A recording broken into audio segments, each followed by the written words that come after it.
we heard from someone that's experiencing Nanji for the first time. Let's go and talk to someone who has attended all of the Nanji Braais and hear what she has to say. How has the Nanji Braai changed over the years? The only thing I really noticed is that we have fewer people. That's also because a lot of the people who were here for many years, they left. And the people who are here now are here on year-to-year basis or like just shorter periods of time. We have a lot of newbies, but I feel like the spirit is still there. I also feel like we have a younger generation of people all together. And so whereas it may feel different to us, it's not really, it's just a generational difference. But I feel like this excitement is the same all the way. Did you ever have any trouble organizing the Nanji Braai because you've done it so many times here? Of course, yes. Every year has its challenge. Every braai has its challenges, and most of the people don't know that there's actually organization going on. Yes. They don't know. They think we just come together and everything happens. But so every year we had some things to sort out. Now I'm glad to say that the ground managers of Nanji, they know of us, they know when we're coming, they announce that we are here, they ask the Korean people to not be offended by our music and all of that. So I think now finally we are having the braai as it should be. Of course every year there will be lessons, like today for example, there were newbies here and they didn't know about the table allocation. And so it causes frustration because people queue from 8 a.m. But it's all good at the end of the day. The organizing committee, they knew this year. They also didn't foresee some things because you know you can only ask about what you know.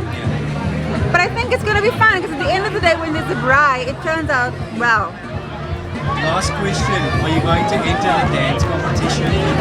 I will not because I am going to win and I don't want to take the prize from somebody. Thank you so much. You're welcome. There are a few people who have attended all the Nanji Braais, and most of those include people who are part of Sakurnet. They definitely go all out trying to make the braai something special. We have competitions like the dance competition, salad competition. We even had a Portuguese competition one year. I have to admit, my Portuguese was really good. It has changed. From my personal experience, the braai has changed, and I agree. A lot of people come to Korea for a year and then they move on. So the braai evolves in that way. We always have new people. They always struggle to get whatever sorted, but at the end of the day everyone helps everyone else out, and that's a community in South Korea. I think even if you don't get along with everyone, if you can as a South African help another South African out, especially at an event like a braai, then you're going to do it. Even if you can't afford to pay all those rental fees or you don't have any friends, which is sad, but come to the braai, check it out, make some new friends, so the next time you do have a braai, you have someone to chill with.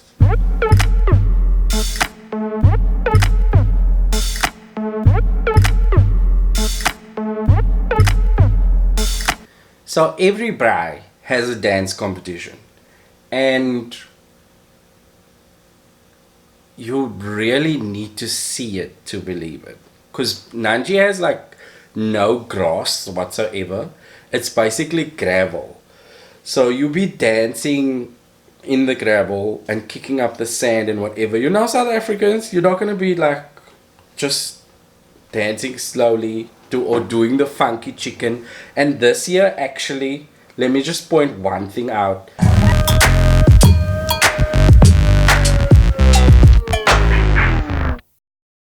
The Macarena really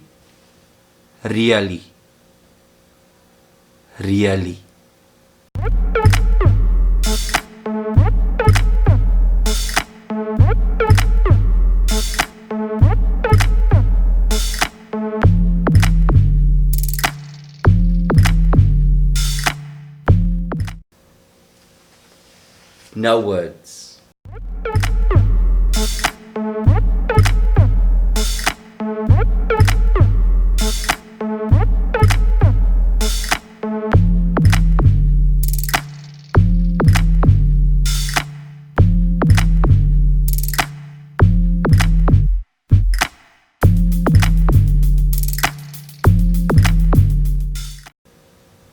So I know what you're thinking. Why did I only record the women dancing? Well, technically Gareth snuck in there. So, but you gotta admit they're pretty good. So as you can see, the party really started to liven up. And that's what normally happens at the Braai. Everybody gets their drink in. And something that I have to mention is we have Braai Republic bringing the meat. You need to have the South African drinks. So normally at the Braai we have the workshop, and the workshop is a bar owned by South Africans in HBC Hebangchon. It's near Itaewon. Don't worry, I'll leave links to all of these places down below.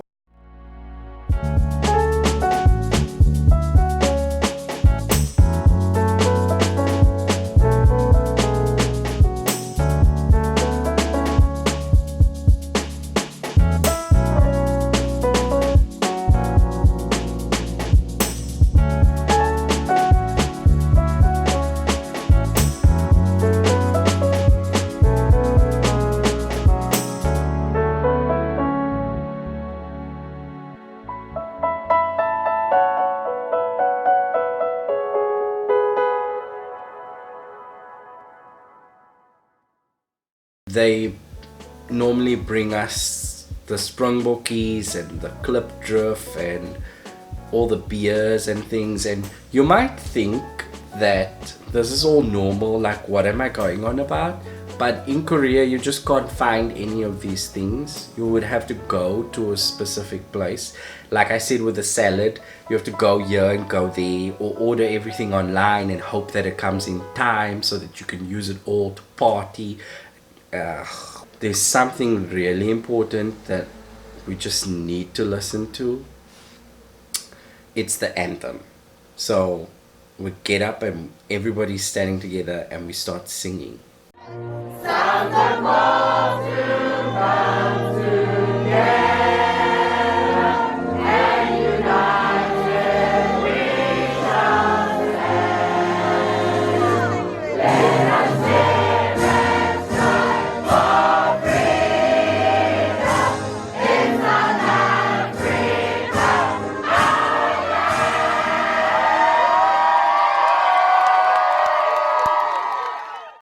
There's meat grilling everywhere, and even if you're not South African, you're joining in. So many times we've had Koreans come and join in and dance with us, and also complain about the music, obviously.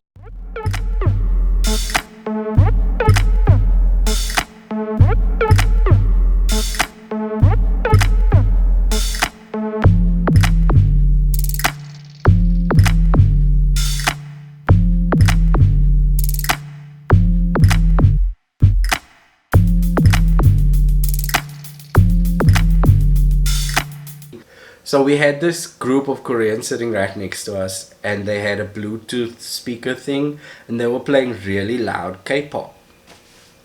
And of course we like K-pop, but it's kind of weird hearing all of that noise from over here and all of the other noise from over there. I thought it was completely unnecessary, but I understand it's like overwhelming. The South African music, the South African people, it's crazy. And like if you're just a normal Korean couple or people coming to enjoy the day, you're really surprised. But luckily it's announced, like Ellen said, it's announced, so at least they know what's happening. Anyway, lots of Koreans join in as well. We make lots of Korean friends too. So it's a nice opportunity to meet new people. We've often shared, like, have them try some of our sausage and whatever else. And the last time we were there, we got like eel from them. I really like eel. Don't discriminate. But it didn't have the sauce. Like, I wanted the sauce. Like, why didn't you give me the sauce? I gave you all the things. You didn't give me the sauce. That sucked. So we didn't really eat a lot of it. Like, what's the point? It's just like there. They gave us like a gochu, like a chili, a green chili. On to the food, the best part. Like, you've been waiting this entire video to see us actually eat these items we prepared. I apologize in advance. It did look like burnt, but it wasn't. Believe me, it wasn't burnt. Believe me.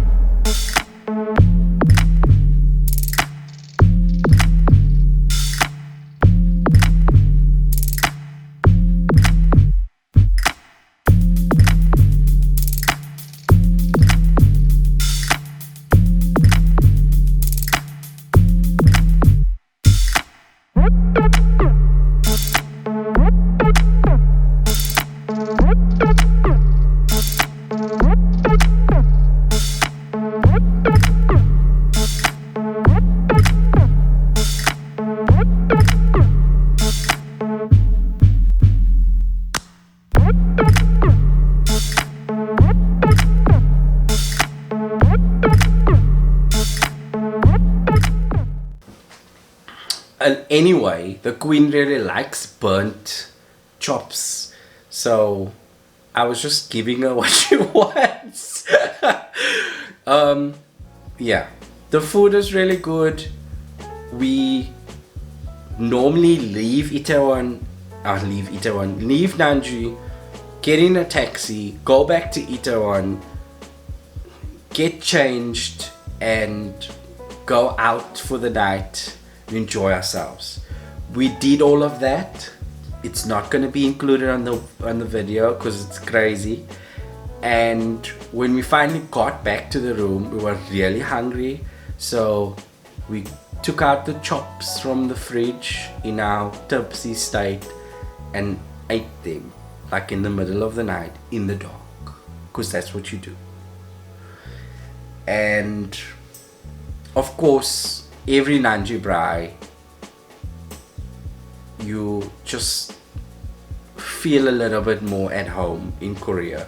So I think it's something everyone should experience. I know everyone's not going to do it because it's really hard to get there. It's a lot of effort, ordering meat, renting these things, getting your friends together. But if you can, you should try it out. And I hope to see you at the next one. Until next time, experience, explore, and indulge.